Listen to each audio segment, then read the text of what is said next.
Hello everyone and welcome to another video, and in this one we will do the Nürburgring Nordschleife challenge. So this is something that I don't usually do, but this one is special because in this one you can eventually receive an official certificate if you beat 744.881, and it's the first Honda Esport event in Gran Turismo. So there's a lot of things that are going on around, and you can eventually qualify for a live event if you're Japanese and if you of course get into the top 16. So guys, I will just jump into the video without further ado. Let's get going. And yes, this is the first, actually this was kind of my third lap, so it wasn't that hard to beat it. But one more note, shift at the beep or on the beep, depends on how you take it. This is the first breaking point of so many, so I do have to suggest that with this car, don't trail brake that much. I mean, if you're looking for a really good result, if you want this car to slide to eventually get a good result, yes, then you can do it. But otherwise, if you want a stable car, I would suggest not to do it. So basically, I'm just trying to brake in the straight line with most of the corners, and you will see why. So this is another breaking point that I have. Not exactly a breaking point or a good reference, but this is usually just an indication on where I started braking, and a little bit of trail braking coming in. I was cutting this corner quite hard. I mean, I didn't want to do it that much, but the back end of the car was so slippery, as well as it was here. So brake before the curb. You know what, hope is there, eventually you will make it. So brake a little bit more onto the next one, and then once again straighten up the car in that third gear. So I have to suggest that always exit in that higher gear instead of like second. I'm using third. Here we got the next reference, which is the tree on the left. Something that I can use, but is it actually good? Yeah, it could be. You can use a couple of other references, but in this one I'm actually using third gear to get out of the corner. I was a little bit behind of my previous best lap time, which was kind of good in the beginning, but later on I really missed out. Here you can use the grass on the left, but there is a lot of risk involved. You can definitely use it, but yeah, you never really know how it's gonna end up. Fourth gear on the way out, I realized that fourth is a little bit faster. If, for example, you use fifth, then it might be, you know, if you can carry the speed, then fifth might be an option, but instead of that, I was using fourth as well as here. So this is kind of a tough one. I actually almost lost the car. I didn't downshift at the proper time, and this is where you need to start braking. But yeah, I didn't kind of position the car in the right way, and it should be straightened up if you want to stop the car. If the car is turned in, you will eventually lose the back end and the car will slide a lot. Trust me, this car will slide a lot. So you just want to avoid something like that. So accelerating in third gear, upshifting into fourth.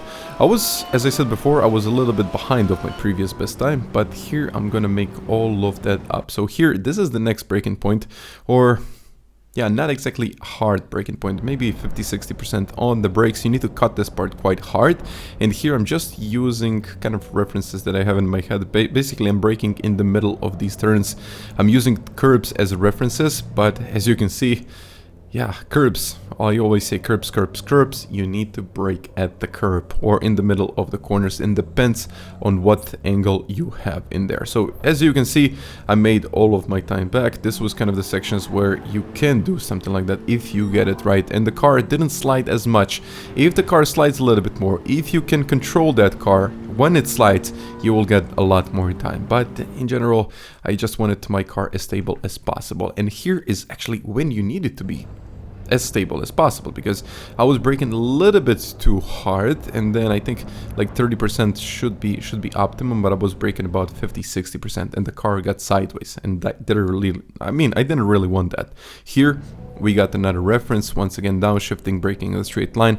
I'm releasing the brakes, and as I'm releasing the brakes, then touching the curb, and then eventually upshifting in third and then fourth gear. So this one is a tight one. I think when you slide into this one, basically if you downshift and trail brake into this corner, you will eventually get a little bit more speed and a little bit more time. But you know, if the car is stable, you will get a proper exit, and it's going to be consistent. So there are a couple of things that you should think about. I mean, but yeah, if you want to get a good lap, if you want to get a 44, definitely there will be some risk involved. Here I don't really have a reference, but I try to position the car straight into the turn and brake a little bit. Maybe about 30-40% would have been the best. Maybe that wasn't the best line that I took there. The car was probably not sliding as much as I wanted it to slide, but you know, the angle was kind of okay. And here I'm using the tree on the right, braking in the straight line and over these curbs. You can abuse the curbs, or you can just kind of try to avoid the curbs. It depends on how your exit is gonna go in the end. So yeah, if you take it aggressively, the car might slide, you might lose control, and then the exit isn't going to be that great. But if you avoid the curbs, it's going to be an easier approach, but you might lose some time. And here, once again, we're always going to talk about the curbs and braking points. Here, we got 3 downshifting. You can downshift in the 2. I don't think it's a great option if you want to avoid that lots of rotation, let's call it like that, and then upshifting into 4th gear. I tried this one in 4th on the way out, it didn't work. So basically you have to get into the turn about 30-40% of the brakes. Don't trail brake in, so accelerate before the curb, or actually before the apex. You need to start accelerating to carry that speed all down the straight. So that's one of the most important things here. So accelerate sooner than with the other cars. You might do it a little bit later in some of the turns, but essentially you want to accelerate as soon as possible. And here I got the sign on the right. Usually it's the sign where I brake, but now it's about 20 to 30, I would say even 50 meters before the sign, and this is where you actually need to start braking.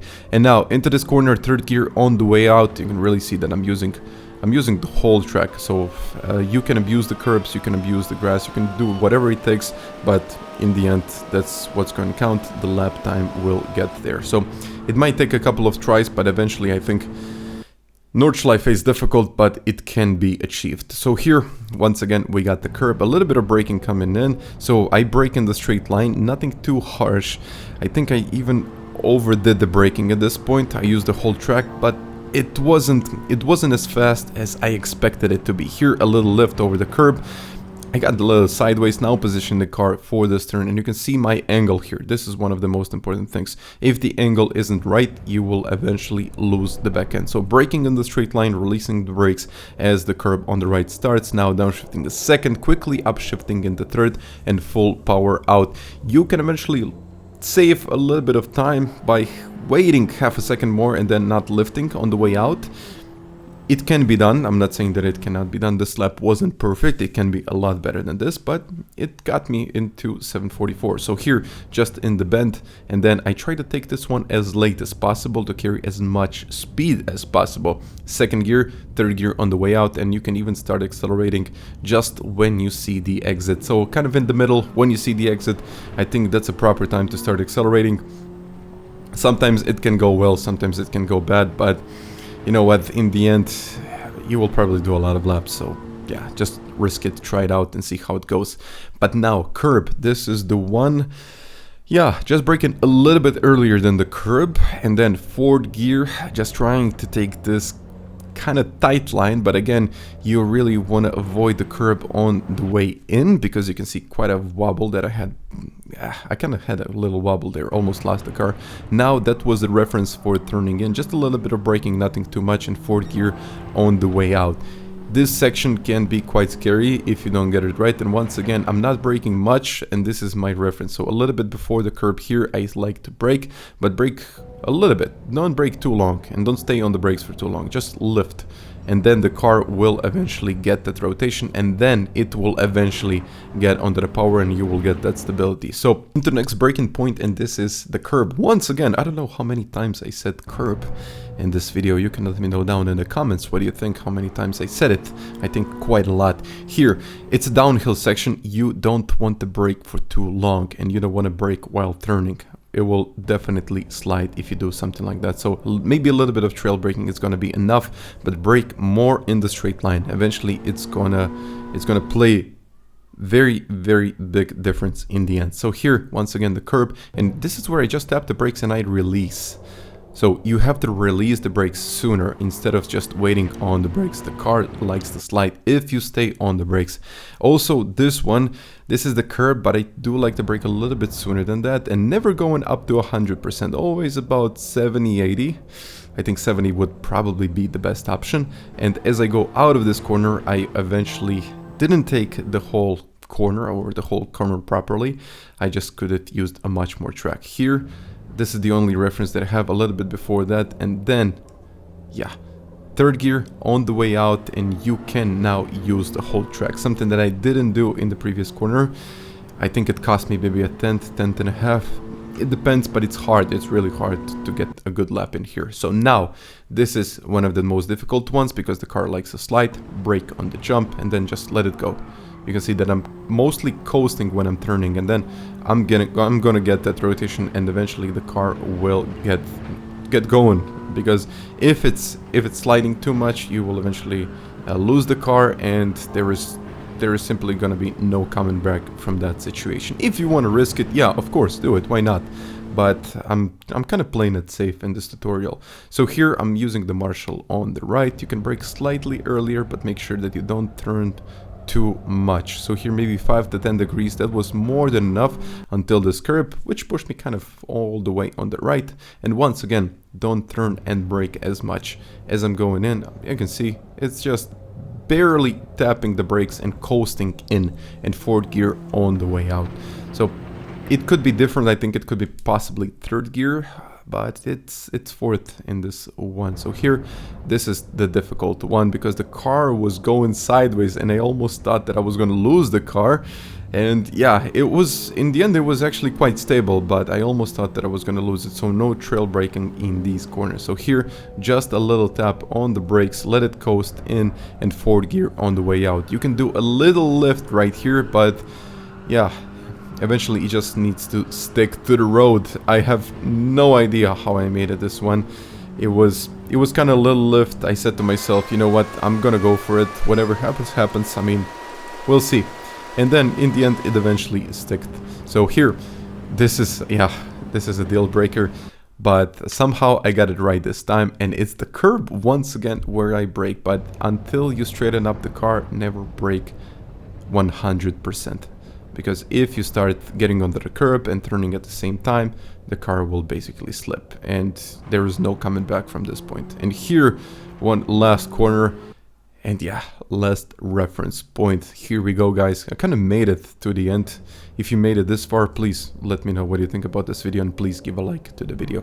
And eventually it was third gear on the way out and onto the straight, and it was a 744 130, and just about good enough to get me that certificate. So guys, please let me know what you think about this video down in the comments, and you might even want to like this one. So until the next time, bye.